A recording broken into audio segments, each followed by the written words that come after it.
bulaklak o insekto. Maraming namangha sa likhang ito ng AI na hango sa totoong buhay. At ang inspirasyon nito ay ito. Ang nakikita nyo ay hindi isang orchid, kundi isang nagpapanggap na deadly hunter.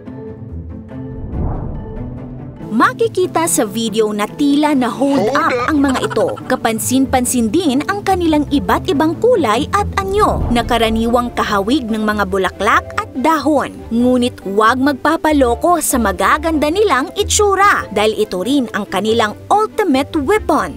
Ito ang Mantis religiosa o mas kilala sa tawag na praying mantis. Ang pangalang ito ay hango sa kanilang mga nakatiklop na unahang paa na magkadikit na parang nagdarasal. Isa itong predatory insect mula sa pamilyang Mantidae na kumakain ng ibang uri ng insekto at maliliit na hayop, kabilang ang mga palaka, lizards at maging ang maliliit na ibon. Matatagpuan ang praying mantis sa lahat ng kontinente sa mundo, maliban sa Antarctica. Mayroon itong tinatayang 2,500 species. Isa sa mga ito ang flower mantis na may kakayahang tinatawag na aggressive mimicry, isang unusual variety of camouflage. Ginagaya ng insektong ito ang kulay at pattern ng isang bulaklak at tahimik na hinihintay ang paglapit ng kanyang prey. Sa oras na dumapo na ang biktima ay agad niya itong susunggaban at wala na itong takas. Sa pamamagitan din ng aggressive mimicry ay nakakapagtago ang flower mantis sa mga predator. Kumbaga 2-in-1 ang kanilang offense at defense. May iba't ibang klase ng flower mantis gaya ng orchid mantis, spiny flower mantis at ang devil's flower mantis, isa sa mga pinakasikat at pinakamalaking uri ng flower mantis. Ang mga babaeng devil's flower mantis ay umaabot sa 13 centimeters, habang ang lalaki naman ay umaabot sa 10 centimeters. Kakaiba ang mantis na ito dahil sa ginagawa nitong dematic o threat display. Kapag nasa panganib, tumatayo ito at gumagawa ng defensive posture upang takutin ang kalaban. Agresibo man silang tingnan, hindi naman sila delikado sa tao. Sa katunayan, ginagawa pa nga silang pet.